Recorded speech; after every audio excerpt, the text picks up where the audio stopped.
legit talaga yung tinuro sa atin. Ito yung sinasabi nilang patagilid. Ayan oh, putol yung tulay. Saan kaya tayo dadaan nito? Ayan mga kapartner, tarik yan. Kung tayo galing sa baba, hal talaga tayo dito. Pero ginagawa pa raw yung tulay, pero ito pinagbabawal din daanan pa sa ngayon. Kanina pa tayo maaahon sa rough road. Hanggang December tapos na ang tulay na yun. Malapit-lapit na tayo doon sa site ng kapatid natin. Nakarating na tayo.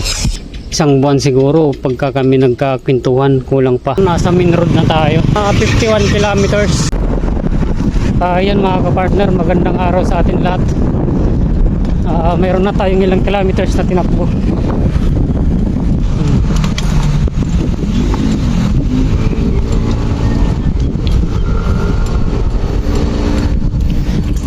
Dito tayo tinuro sa ating pinagtanungan. Shortcut daw ito. Try natin. Pupunta tayo sa ating kapatid mga kapartner. Ahon lusong mga kapartner. Matarik. Tulo. Ahon.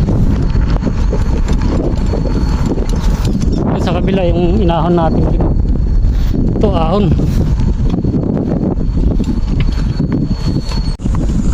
Nakaahon din tayo mga kapartner. Mula sa kilometer 0 sa Lunita, mayroon na tayong ilang kilometers na tinakbo.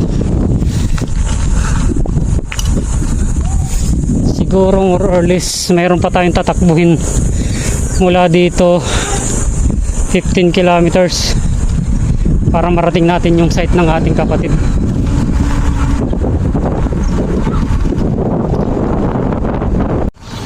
Ayan mga kapartner, dito daw tayo dadaan. Shortcut daw ito. Naku, putol yung tulay. Saan kaya tayo dadaan nito?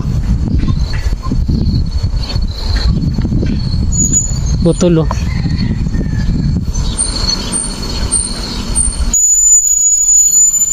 Try natin maglakad kung saan pwede. Putol pala, bawal daw dito dumaan. Yan, gamit natin. Pero try natin. Kaya pwede.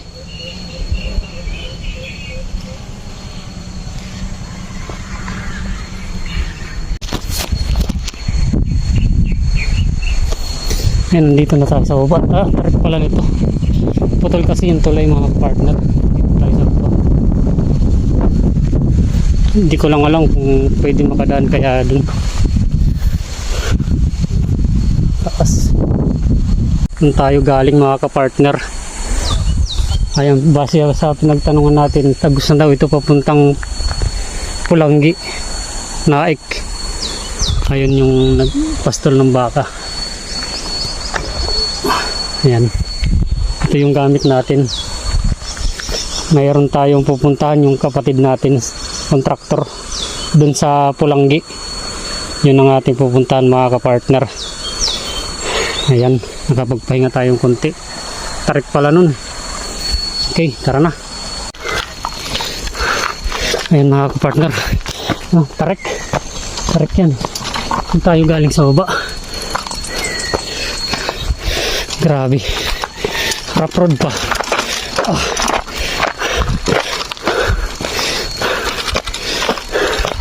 Hindi pa kasi gawang tulay, putol pa. Ito yung sinabi nilang shortcut. Hanip. Halos gravel pa.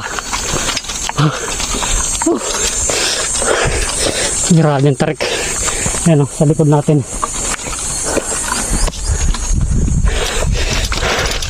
Hal talaga tayo dito.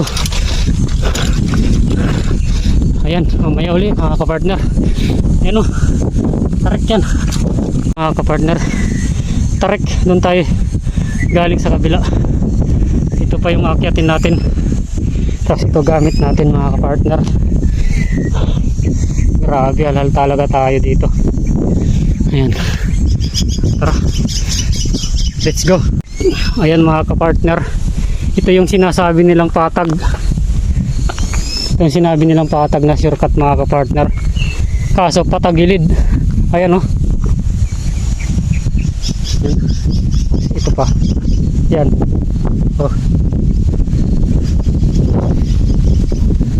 Punta na tayo dun para siguro mga 11 or 12 nandun na tayo sa ano, Pulanggi, Naik. Tara, let's go. Ayan, nandito na tayo sa ano, concrete na kalsada.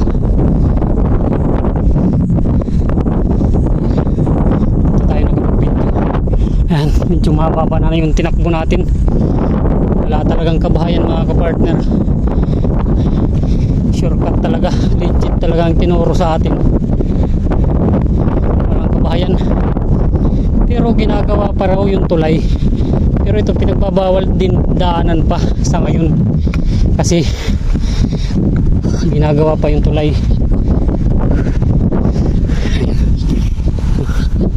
Gamit natin.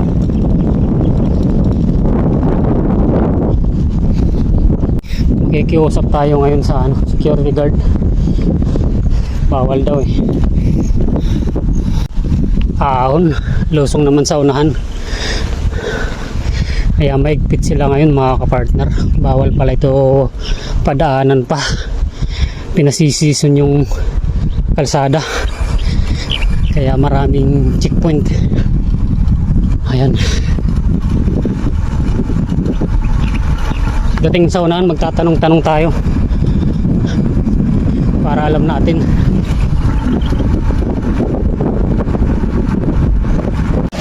Ayan mga kapartner, dito tayo sa main road.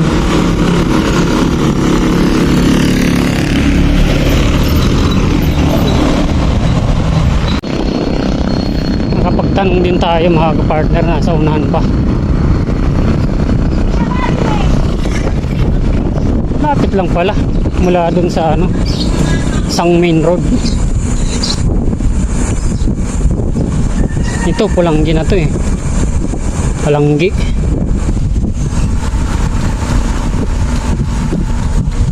Losong tayo mga kapartner. Kanina pa tayo maahon sa rough road. Tapos plus gravel pa kanina dinadaanan natin. Grabe ang tarik. Ewan ko lang mamaya kung padaanin pa tayo dun. Security. Maigpit kasi dun siguro. Private pa yata yun. Legit talaga ang tinuro sa atin. Saglit na saglit lang tayo. Nandito na tayo sa Naik. Siguro pagka nagawa yung tulay na yun,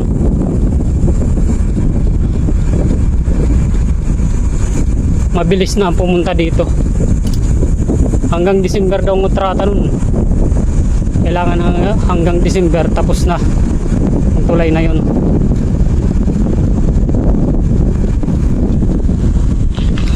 Sana matapos na para farm to market road yata yun mga kapartner.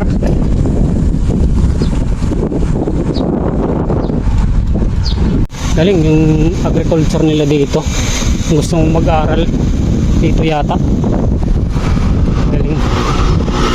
Paano magtanim. Lahat naman tayo marunong magtanim pero mayroon na mga ano ngayon, makabagong pamamaraan, mga high-tech na ang ginagamit. Upgraded na yung pagtatanim. Dati mga kapartner, nakarating tayo dito, doon tayo sa kabila, sa main road tayo dumaan. Pero pabalik siguro ba posible na tayo padaanin, baka sa main road na lang din tayo dumaan papuntang Maynila.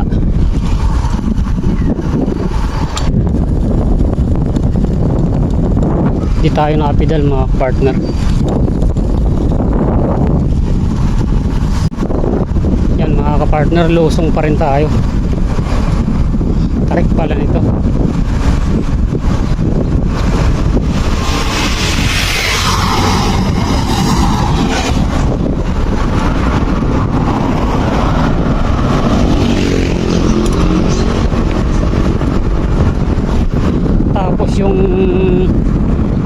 brake natin mga kapartner, isa lang ang gumagana. Kailangan natin mapalitan. Yan.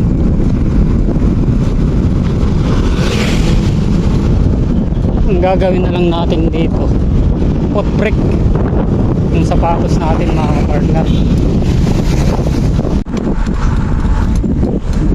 Masarap lang dito sa probinsya mga kapartner. Lawak ng lupa mo, pwede ka mag-alaga ng kambing, baka at mga manok. Makapagtanim ka pa ng mga gulay. Presko at saka peaceful pa yung lugar mga kapartner. Malayo sa stress.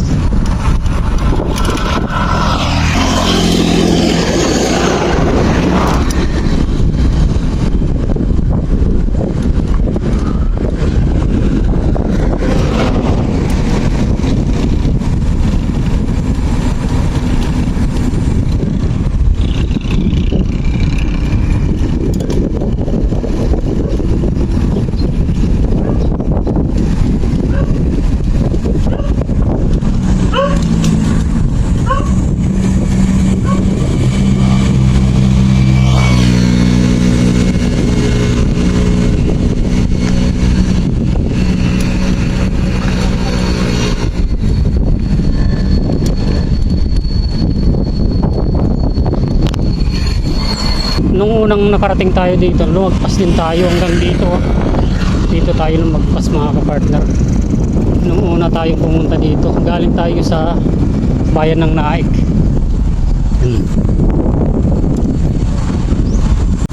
Ito din yung gamit natin mga kapartner, yung BMX natin nung pumunta tayo dito.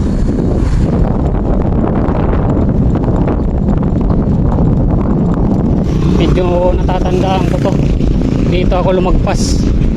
Malapit-lapit na tayo doon sa site ng kapatid natin. Ayan yung school. Ibig sabihin malapit na tayo. Ito yung palatandaan natin na school. Kulanggi.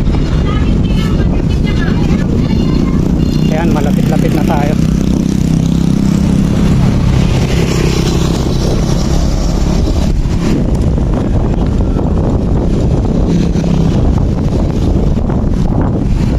Ayan, natandaan ko na mga kapartner, ito liliko na tayo dito sa sa kanan. Ito na. Ayan. Ito yun.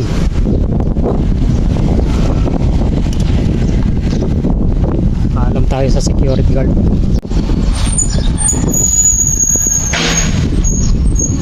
Tarik.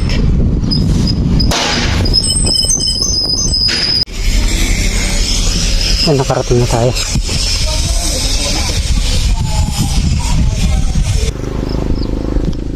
Ayan mga kapartner, pauwi na tayo. Inabot tayo ng hapon. Alam mo naman pagka ang utol natin ang kausap, isang buwan siguro pagka kami nagkakwentuhan, kulang pa. Ayan, pauwi na tayo. Inabot tayo ng hapon. Ito gamit natin ngayon. Ayan mga kapartner, tara na.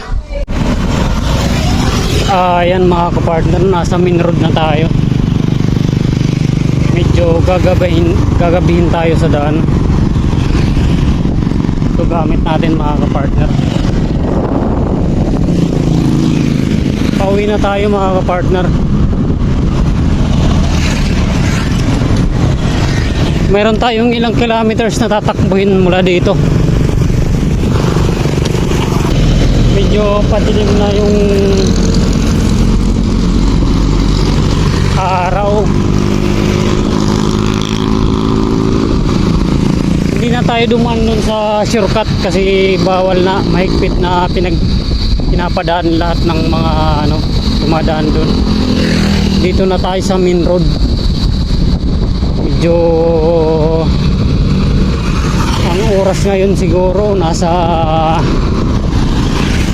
5:15 mahigit. Siguro mayroon tayong tatakbuhin na 51 kilometers mula doon sa site ng ating kapatid. Rush hour na ngayon, mabibilis na lahat ng mga sasakyan mga kapartner. Ingat-ingat tayo. Ito yung gamit natin mga kapartner. Ayan mga kapartner, maraming salamat sa inyo. Hanggang sa muli. Sa bawat liko ng daan, bagong story for you. Road trip feels kahit walang gas. Bike life lang, freedom at its best class. Sa paglalakbay ko, simple pero tunay. Integrated vlog, simple pero tunay.